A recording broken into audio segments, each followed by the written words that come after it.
Bismillahirrahmanirrahim. Assalamualaikum warahmatullahi wabarakatuh. Hamdan syukronillah. Assalatu wassalamu ala asrafil anbiya'i wal mursalin wa ala alihi wa ashabihi wa man tabi'ahum bi ihsani ila yaumiddin, amma ba'du. Pemirsa dirahmati oleh Allah Subhanahu wa taala, harta yang kita miliki di dunia ini semata-mata merupakan titipan oleh Allah Subhanahu wa taala. Dan dari sebagian harta yang kita miliki itu ada hak-hak yang harus kita tunaikan kepada orang-orang yang lebih membutuhkan, seperti misalkan fakir miskin, yatim piatu, kemudian hamba sahaya, dan lain sebagainya. Oleh karena itu, pada kesempatan yang berbahagia ini, saya akan menyampaikan tentang salah satu dari rukun Islam, yang mana itu merupakan suatu kewajiban yang merupakan dasar dari keislaman dari seseorang, yaitu adalah zakat.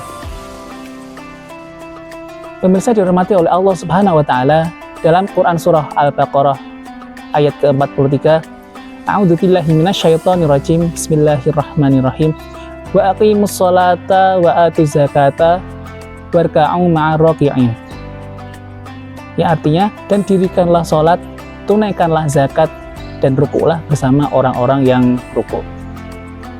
Pada ayat tersebut sudah sangat jelas disampaikan bahwasanya kita diwajibkan oleh Allah Subhanahu wa taala untuk menunaikan zakat. Zakat itu adalah menunaikan sebagian harta yang kita miliki, yang mana ditujukan kepada orang-orang yang membutuhkan, yang ada di sekitar kita. Zakat ada berbagai macam.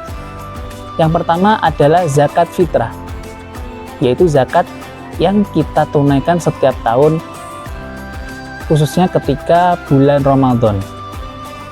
Kemudian yang kedua ada yang namanya zakat mal. Zakat mal itu adalah ketika kita mengeluarkan sebagian harta yang kita miliki untuk diberikan kepada orang-orang yang membutuhkan. Dan kemudian ada berbagai bentuk zakat lain seperti zakat hasil panen sawah, zakat perkebunan, dan lain sebagainya. Pemirsa dirahmati oleh Allah Subhanahu wa taala, di bulan Ramadan yang sangat mulia ini, terutama di penghujung bulan Ramadan, yaitu 10 hari terakhir yang saat ini kita lewati,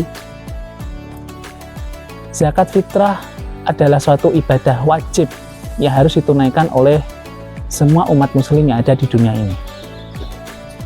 Zakat fitrah itu utamanya adalah kita mengeluarkan makanan pokok yang berlaku di daerah atau di negara tersebut dan wajib ditunaikan kepada orang-orang yang membutuhkan. Terutama kita harus mengeluarkannya sebelum sholat Id.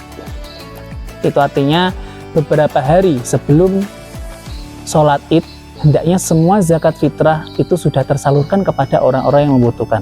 Apabila kita menyalurkan zakat fitrah itu ketika selesai sholat Id, itu sudah termasuk ke dalam sedekah biasa. Jadi nilainya sudah bukan lagi ibadah zakat fitrah, namun sudah sebagai sedekah. Pemirsa dirahmati oleh Allah Subhanahu wa taala, ada 8 golongan orang-orang yang wajib menerima zakat sesuai dalam ketentuan Islam. Yang pertama adalah fakir, yang kedua adalah miskin.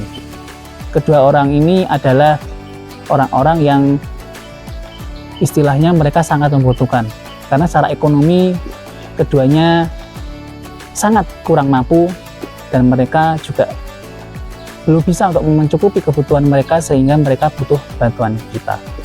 Kemudian yang ketiga adalah amil atau orang-orang yang menyalurkan zakat fitrah tersebut kepada orang-orang yang membutuhkan. Kemudian yang keempat adalah mu'alaf.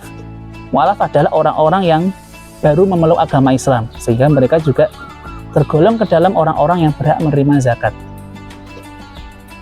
Kemudian ada lagi yang namanya riqab atau hamba sahaya.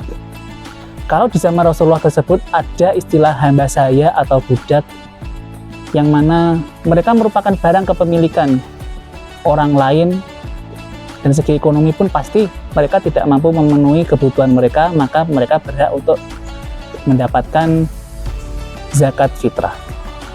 Kemudian selanjutnya adalah orang yang terlilit hutang.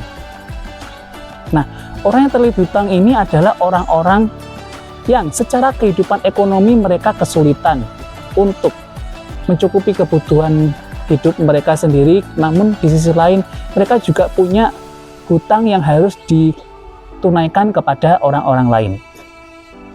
Sehingga maksud dari orang yang berhutang adalah orang-orang yang berhutang sementara mereka sendiri untuk mencukupi kebutuhan hidup mereka itu tidak mampu.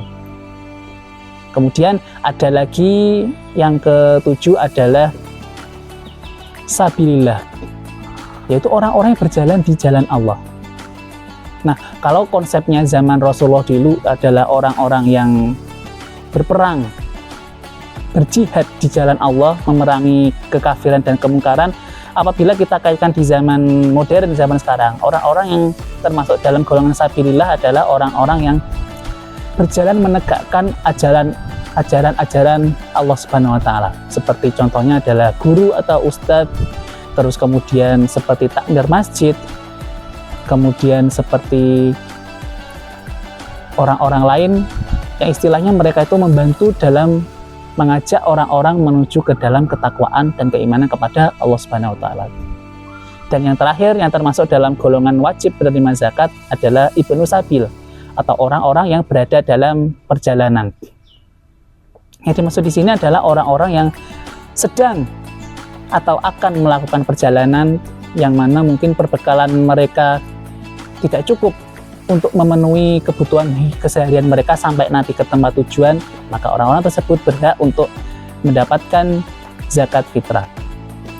Pemirsa dihormati oleh Allah Subhanahu wa taala, perlu diketahui bahwa zakat fitrah ini adalah hukumnya wajib karena termasuk dari salah satu rukun Islam yang berjumlah 5. Oleh karena itu, kita berharap kepada Allah Subhanahu wa taala semoga kita diberkahi oleh Allah Subhanahu wa taala sedikit dari harta kita itu supaya kita bisa membantu meringankan beban dari orang-orang yang wajib menerima zakat tersebut, sehingga mereka bisa melanjutkan kehidupan mereka, mencukupi kebutuhan mereka dengan lebih baik lagi, sehingga hidup mereka juga akan semakin terjamin dan juga kebahagiaan mereka akan selalu terjaga.